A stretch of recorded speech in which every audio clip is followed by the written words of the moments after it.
చిరంజీవి రాజకీయాల్లోకి రాబోతున్నారు. ఖచ్చితంగా వస్తున్నారు. దీనికోసం బీజేపీ నాయకులు అధిష్టానం చిరంజీవిని రాజకీయాల్లోకి తీసుకురావడానికి తీవ్రంగా శ్రమిస్తోంది. రేపో మాపో రాజకీయాల్లోకి చిరంజీవి ఎంట్రీ ఇవ్వనున్నారంటూ సోషల్ మీడియాలో విస్తృతంగా ప్రచారం జరుగుతోంది. చిరంజీవిని రాజకీయాల్లోకి తీసుకురావడం కోసం మోడీ సైతం రిక్వెస్ట్ చేస్తున్నట్లు సమాచారం.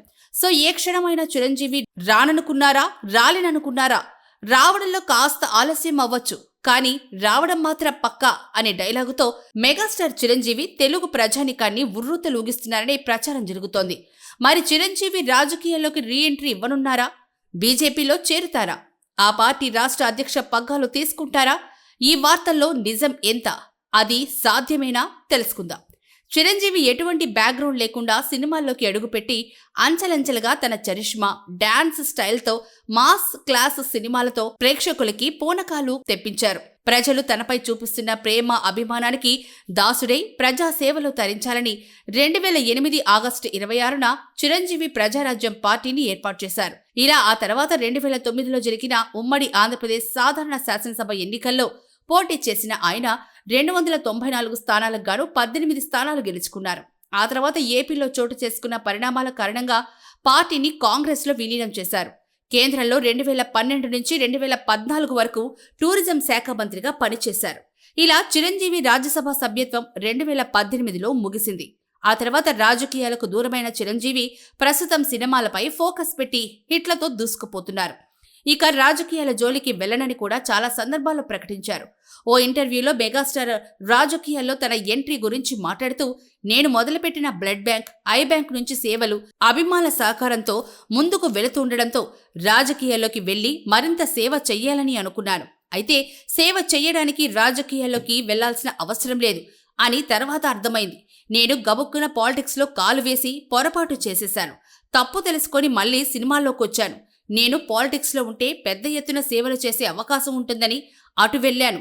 కానీ వాటికి నేను అనర్హుడు అనేది తర్వాత అర్థమైంది. అందుకే 9 ఏళ్ల తర్వాత వెనక్కి తిరిగొచ్చి సినిమాలు చేస్తున్నాను. అయితే సినిమాలోకి రీ ఎంట్రీ ఇస్తే అభిమానుల నుంచి అదే ఆదరణ, ప్రేమ ఉంటుందా అని అనుమానంగా ఉండేది. కానీ తిరిగొచ్చాక అదే ఆదరణ, అదే ప్రేమ, అదే అభిమానం మీ గుండెల్లో చోటు కల్పించడం చాలా సంతోషాన్ని అందించిందని ఆయన అన్నారు.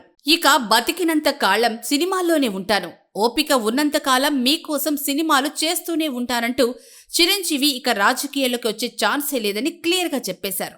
అయినప్పటికీ చిరంజీవి సినిమాల్లోకి వస్తున్నట్లు ప్రచారం జరుగుతూనే ఉంది. పవన్ కళ్యాణ్ 2024 ఎన్నికల్లో గెలిచి డిప్యూటీ సీఎం అయినప్పటి నుంచి ఈ ప్రచారం మరింత ఎక్కువగా జరుగుతూ వచ్చింది. చిరంజీవి రేపో మాపో జనసేనలోకి ఎంట్రీ ఇచ్చి తన రాజకీయ ప్రస్థానాన్ని మళ్లీ ప్రారంభిస్తాడని అందరూ అనుకుంటూ వచ్చారు. కానీ చిరంజీవి మాత్రం ఈ విషయాన్ని పట్టించుకోలేదు. నాగబాబు సైతం అన్నయ్యకు రాజకీయాలంటే ఏమాత్రం ఇంట్రెస్ట్ లేదు, సో అన్నయ్య జనసేనలో చేరే అవకాశం లేదని చెప్పేశారు. అప్పట్నుంచి చిరంజీవి జనసేనలోకి రావాలి అనుకోవడం లేదు. బీజేపీలో చేరి రాష్ట్ర అధ్యక్ష పదవి చేపట్టాలని అనుకుంటున్నాడని ప్రచారం జరగడం మొదలైంది. అయితే ఇందులో వాస్తవం లేదనే చెప్పాలి. కానీ చిరంజీవిని రాజకీయంగా వాడుకోవాలని మాత్రం బీజేపీ ప్రయత్నిస్తోంది. అందుకు చాలా సన్నాహాలు చేసింది కూడా. కానీ చిరంజీవి వాటికి ఒప్పుకోలేదని టాక్. రాజకీయాల్లోకి రీ ఎంట్రీ ఇవ్వడానికి చిరంజీవి ఒప్పుకుంటే బీజేపీ రాష్ట్ర పగ్గాలు చిరంజీవికి అప్పగించడం ద్వారా ఏపీలో పార్టీని విస్తరించాలని అనుకుంది. కేంద్ర పెద్దలు కూడా ఇదే విధంగా ప్లాన్ చేసినట్లు సమాచారం. అటువైపు జనసేన అధినేత పవన్ కళ్యాణ్, ఇటు బీజేపీ అధ్యక్షుడిగా చిరంజీవిని అడ్డం పెట్టుకుని ఏపీలో తెలుగుదేశం పార్టీని దెబ్బతీయటమే బీజేపీ పెద్దల అసలు వ్యూహమని ప్రచారం జరిగింది. ఇందులో ఎంతవరకు వాస్తవమో తెలియదు, కానీ చిరంజీవి మాత్రం దీనికి ఒప్పుకోలేదట. పవన్ సైతం దీనికి నో చెప్పినట్లు ప్రచారం జరుగుతోంది.